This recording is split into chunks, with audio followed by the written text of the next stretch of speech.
kabajaa Gooftaan dursee bakka qabatu Yaaddoon qabnu bakka inni jiru Hirruun namootaa si mul'atu Gaa'illi waan hundumaan fakkoo miidhaa Gaaddi duutii guddaa isaa dhufuudha isheen waldaa waaqayyoo bakka buutii inni moodii samisirroo samiiti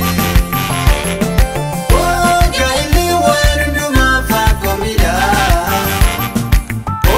gaaddi duutii guddaa isaa dhufuudha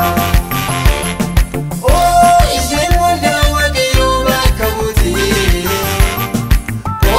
inni moodii samisirroo samiiti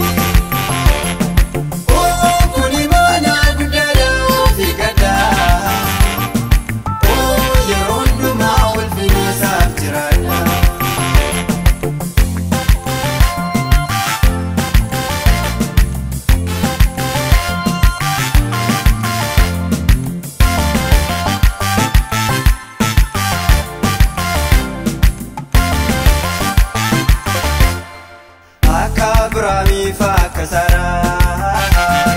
Fakkoommi waaqayyoo oraadhaa Bu'uura ijaarsa manaa keessanii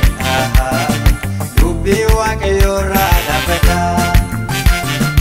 Oobdii waaqaa guutaa dagaagaa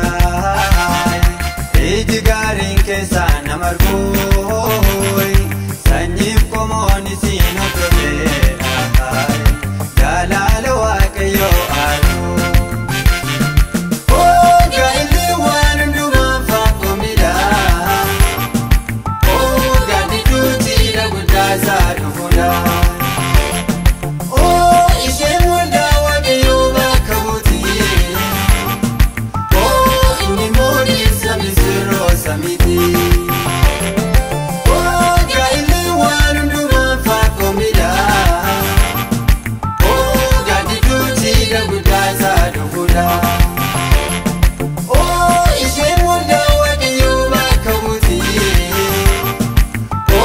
inni moodii samisirroo samiiti kuni mana guddaadha ofii gaddaa yeroo hundumaa ulfina isaaf jiraadha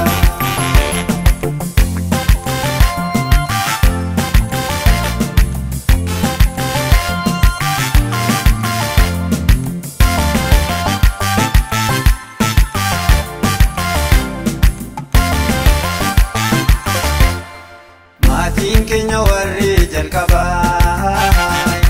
Edeen keessaa gadoofamanii Muka jireenyarraan sooranii Erga diinaan gowwoomfamanii Isin garuu cimsaa wal qabaa Eeggadhaa kan dogongoree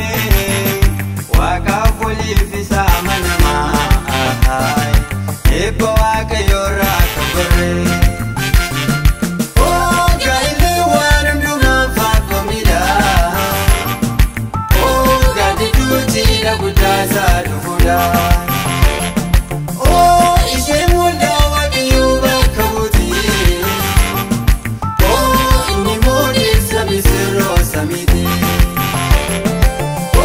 gaa'illi waan hundumaan fakkoo miidhaa guddaa isaa dhufuudha isheen waldaa waaqayyoo bakka buutii inni moodii samisirroo samiiti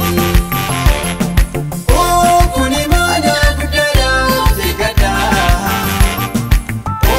yeroo hundumaa ulfina isaaf jiraadha